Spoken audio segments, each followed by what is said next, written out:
Boa noite, meus irmãos. Que o Espírito Santo seja o nosso guia nessa noite, que venha estar conosco para ver nosso estudo. Hoje estudaremos o capítulo 11, Amar o próximo como a si mesmo, nos itens 1 e 4. E desse item, para falar sobre a família.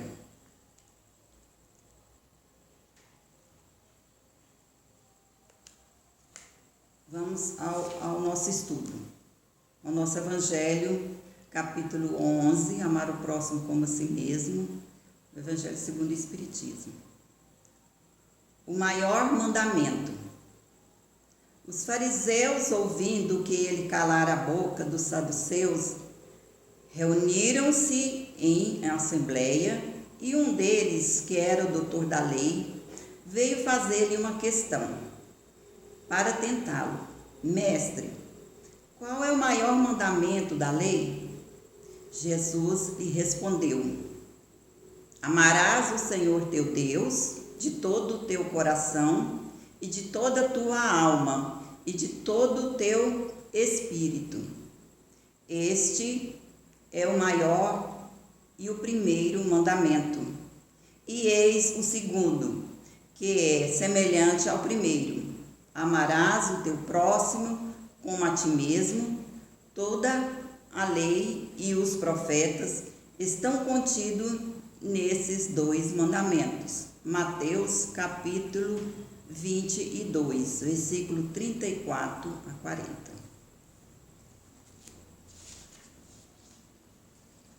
Item 4. Amar o próximo como a si mesmo, fazer aos outros o que nós queríamos, o que os outros nos fizessem. É a expressão mais completa da caridade, pois resume todos os deveres para com o próximo. A esse respeito, não pode haver guia mais seguro que tomar o que se deseja para si mesmo como medida do que se deve fazer aos outros. Com que direito se exigirá dos seus semelhantes melhores procedimentos, indulgência, benevolência e devotamento, se por sua vez não se agir assim para com eles? A prática dessas máximas leva à destruição do egoísmo. Quando os homens a tomarem como regra de sua conduta e como base de suas instituições, compreenderão a verdadeira fraternidade e farão reinar entre si a paz e a justiça. Não mais haverá ódios nem dissensões, mas união, concórdia e benevolência mútua. Meus irmãos, achei perfeito esse capítulo para falar de família. Família que é lugar de esperança. Pois a família que aprendemos desde cedo a palavra amor. Esse amor fraternal que é fazer aos outros o que queremos que façamos conosco. O amor que Jesus veio nos ensinar, que é a indulgência, é eu aceitar o outro como ele é entender o outro como ele é. Benevolência, de ser bom para o outro, de querer o bem do outro. E de devotamento, que é uma dedicação. Se eu tenho prazer em dedicar o outro, né? Como seria bom as coisas, como é bom as coisas. Então, esses três, indulgência, benevolência e devotamento, acabam com o nosso egoísmo. Então, seria um mundo maravilhoso se todos conseguissem fazer esses três itens. A melhor forma para falar de família é de lembrar como foi minha família. Fui nascida em uma família católica, de pais muito fervorosos, de fé e de amor, que era alimentada diariamente. A base de tudo era a oração. Lá em casa, rezávamos o terço de Nossa Senhora toda noite, sem faltar um dia. Em nossa família reinava amor e harmonia e paz. Hoje mesmo, sem a presença dos nossos pais, somos irmãos presentes na vida um do outro e nos preocupamos com o bem-estar de todos. A melhor escolha que se pode fazer no contexto da família é transformar Deus na principal coluna do casamento, o conselheiro e o guia para você e seus filhos. Uma fonte real de esperança, quando tudo ao seu redor parece sem solução. Essas palavras é do casal Oliver. O livro Esperança para a Família, de William e Eliana Oliver, traz explicações e conselhos maravilhosos para um relacionamento bem-sucedido, para uma família que deseja vencer os desafios da vida familiar. Sobre o casal, Willie e Eliane Oliver são casados há 33 anos. Ele é pastor e doutor em Sociologia da Família. Ela é especializada em aconselhamento familiar e saúde mental. Juntos, realizam palestras em todo o mundo, ajudando milhares de pessoas a reencontrar a alegria da vida em família. Vejamos o que eu escolhi para estar focando o nosso estudo. O plano de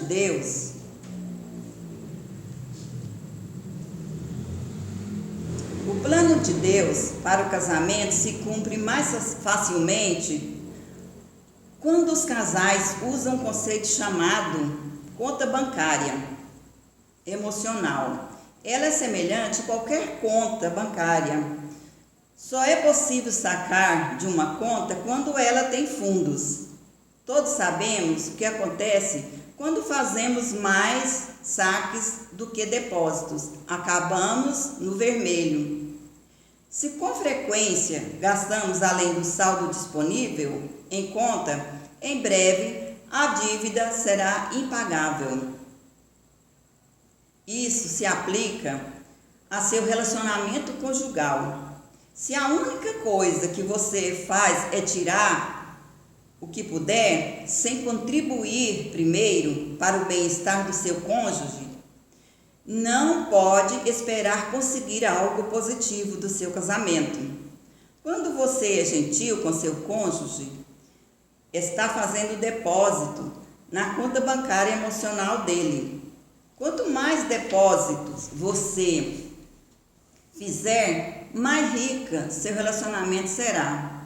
O contrário, a tentativa de retirada, mais que depósito, o levará à falência. Então, como você está se saindo nos depósitos da conta bancária emocional do seu cônjuge? Não importa o quanto seu relacionamento tem sido complicado, as coisas podem mudar se você agir de maneira diferente. Em vez de pensar no que você quer receber, comece a olhar para o casamento da perspectiva do que você pode dar. Então, observe a conta bancária emocional do seu cônjuge engordar cada vez mais, até transbordar com moedas de boa bondade. Descubra o que o cônjuge gosta, faça isso e continue a fazer. Descubra o que ele não gosta e pare de fazer.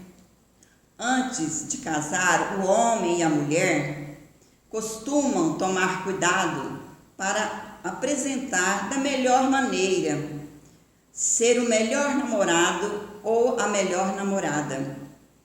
Esforçam-se para descobrir aquilo que o outro pessoa gosta, a fim de fazê-la feliz. No entanto, depois que passam a cerimônia matrimonial e a lua de mel, acham que não precisa mais fazer coisas especiais um pelo outro. É claro que essa mudança faz com que o cônjuge se sente desvalorizado. Então, ouvimos muitos dizerem que casaram com a pessoa errada. Contudo, esse não é exatamente o problema. A questão é que cada um parou de ser a pessoa certa. Para piorar, começam a irritar o outro, fazendo exatamente as coisas que sabe que desagrada o outro. Perdoe com frequência. No casamento, o mais íntimo dos relacionamentos, o cônjuge sofre mágoas e de vez em quando, por isso necessitam aprender a perdoar mutuamente. Às vezes uma magoa magoa o outro sem querer. Então, perdoar não é tornar um capacho para ser pisado. Não é tornar o outro menos responsável por seus atos, nem simplesmente esquecer. De fato, o perdão ajuda no processo de cura. Ele faz você abrir mão da necessidade de punir a outra pessoa. Também coloca você na posição de consertar o que está quebrado em seu relacionamento.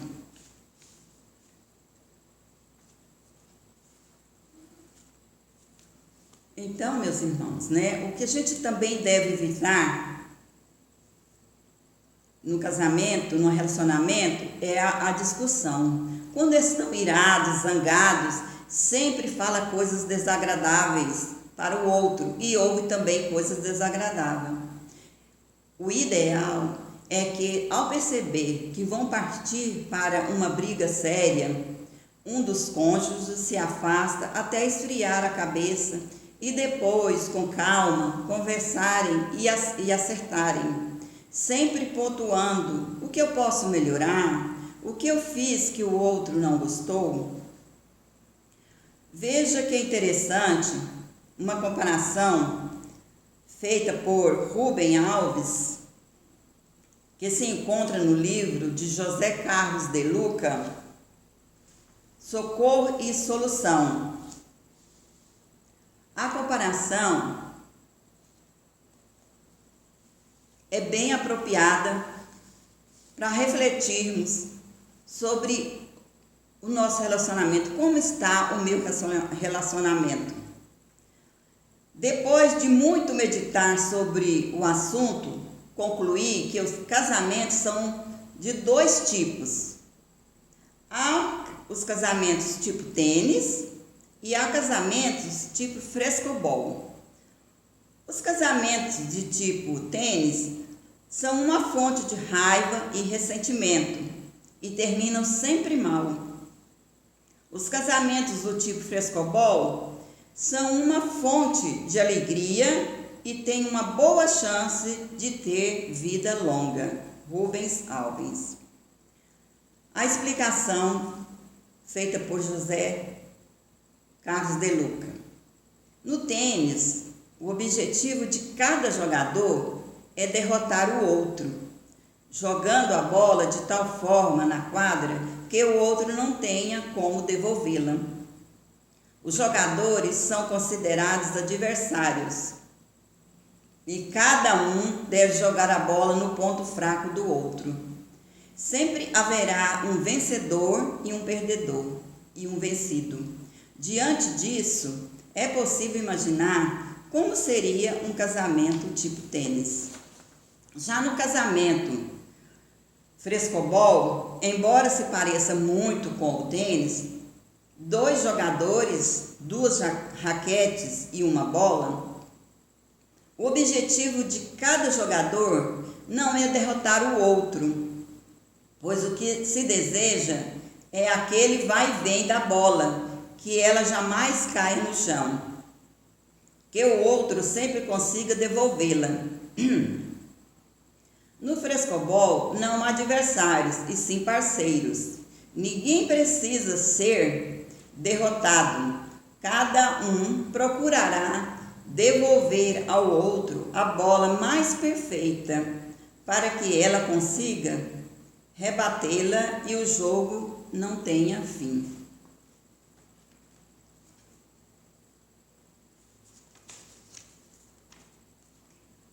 E então, eu estou jogando tênis ou frescobol em meu relacionamento? Uma boa pergunta para se refletir. E deixando aqui claro que qualquer relacionamento, o respeito pela pessoa amada deve vir em primeiro lugar, porque sabemos que hoje não temos só homem e mulher relacionando, né? Então fica claro que qualquer relacionamento, uma coisa puxa outra. Se tudo está equilibrado numa família, a educação dos filhos também tem mais chances de ter sucesso, pois os pais são espelhos para os filhos. Volto a frisar, não importa a família, todos devem ser exemplo e espelho para os filhos, que ainda é a melhor solução para criar filhos. Ainda no livro do casal William e Eliane, tem boas dicas de educação para criar bons filhos. Vejamos.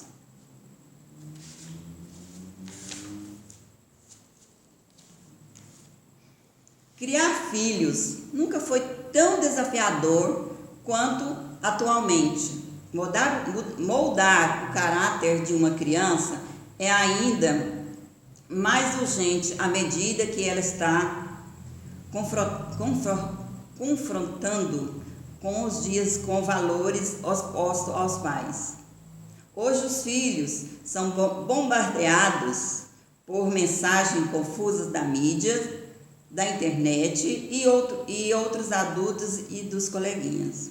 Essas ideias conflitantes conduzem as crianças por um caminho que desestabiliza para muitos males da sociedade, como violência, moralidade, abuso e discriminação.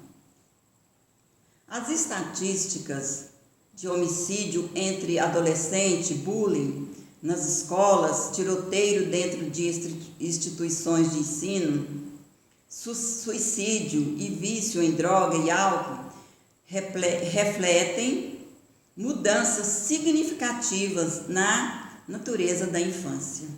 Logo, é muito mais difícil para as crianças aprender as lições básicas de domínio próprio, autoestima e empatia. Em realidade, hoje, elas são mais propensas à depressão, ansiedade e comportamentos impulsivos do que no passado. Ao mesmo tempo, os pais se sentem mais pressionados economicamente e os que os levam a trabalhar mais, sobrando-lhe menos tempo para passar com os filhos. Então, gente, ele continua falando: ouça seu filho com sinceridade, Os pais precisam aprender a ouvir os filhos e compreender os sentimentos dele. Sua atitude em relação a seu filho é essencial para ajudá-lo a tornar um adulto inteligente e responsável emocionalmente. Certifique-se de usar um discurso livre de crítica, julgamento ou culpa. Também imponha limites enquanto analisa soluções para os problemas em questão. As crianças precisam de pais que estabeleçam limites claros e apropriados para a idade. Os filhos dependem dessa orientação, tanto na infância quanto na adolescência. As crianças começam a pedir independência desde muito cedo. Os pais precisam entender que o respeito está no cerne da moralidade. O respeito por si mesmo, pelos outros, pelo Criador. Você, pai ou mãe, necessita respeitar seus filhos e esperar que eles o respeitem também. Se você deseja criar filhos responsáveis, que compartilhem os seus valores, deve tratá-los com dignidade.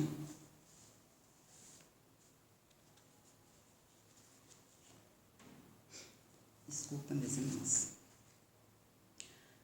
Continuando, as pessoas mais velhas costumam dizer esse ditado: o espinho de novo deve ser cortado à ponta.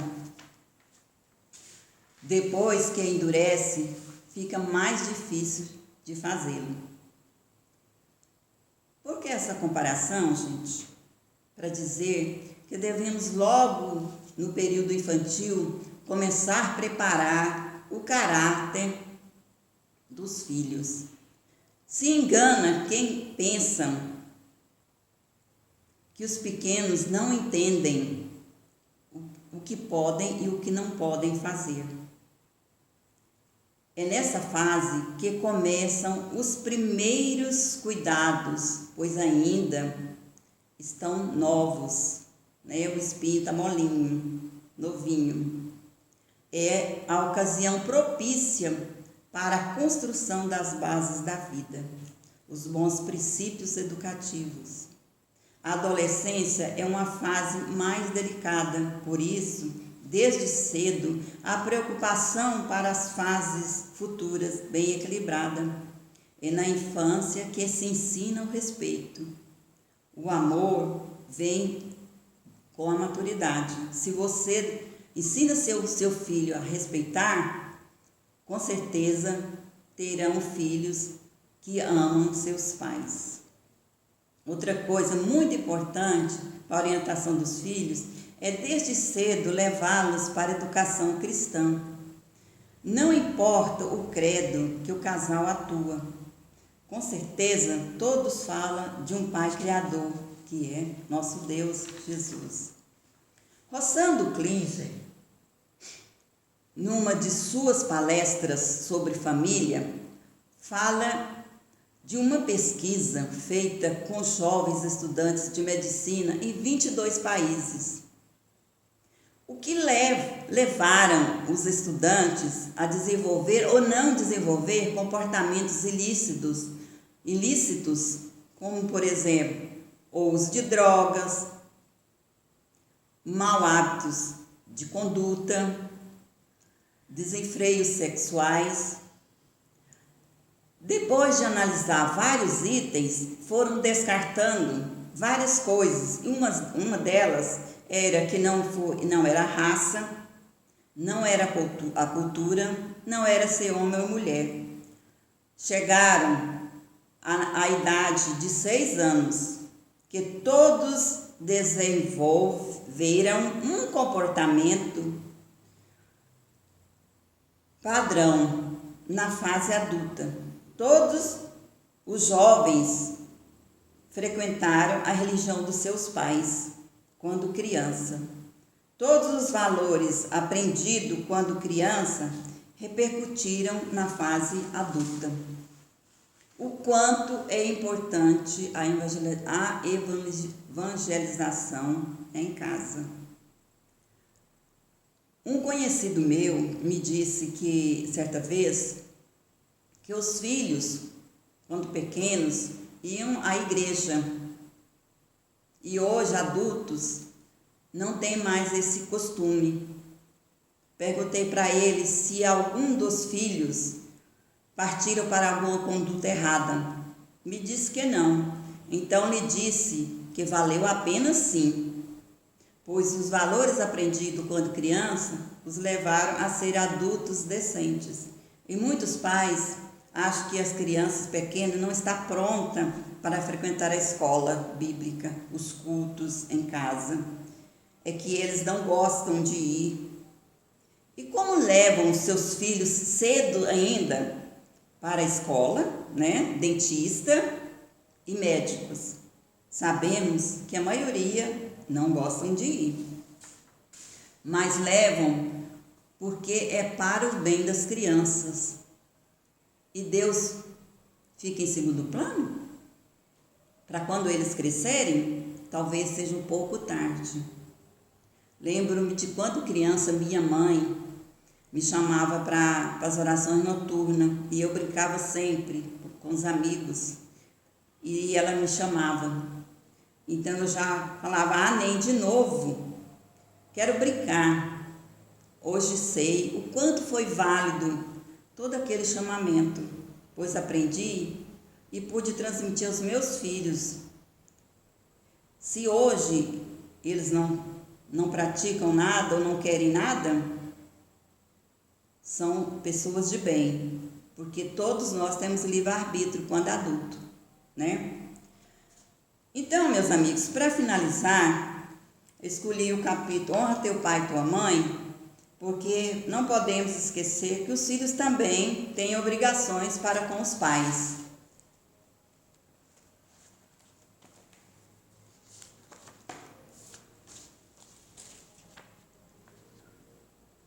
Honra teu pai e tua mãe, capítulo 14.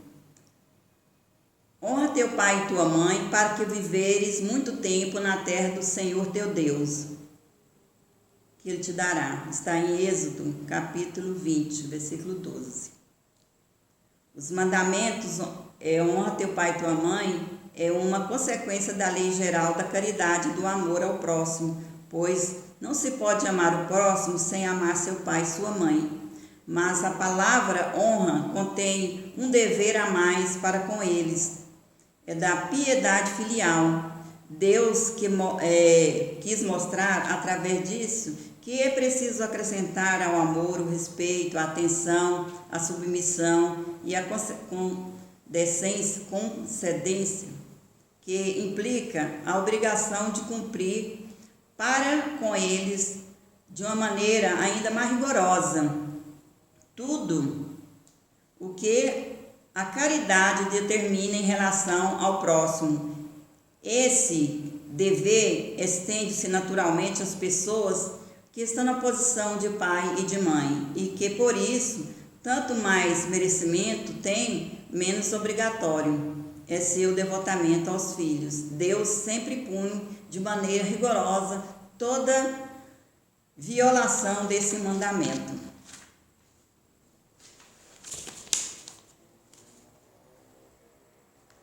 É certo que alguns pais ignoram os deveres para com seus filhos, que deveria ser, mas cabe a Deus puni-los e não aos filhos. Então, é importante, falarmos o quanto o filho deve aos pais. Meus irmãos, que Deus nos dê uma boa noite e que sejamos de paz em nossas famílias, que Deus olhe por nós, que assim seja.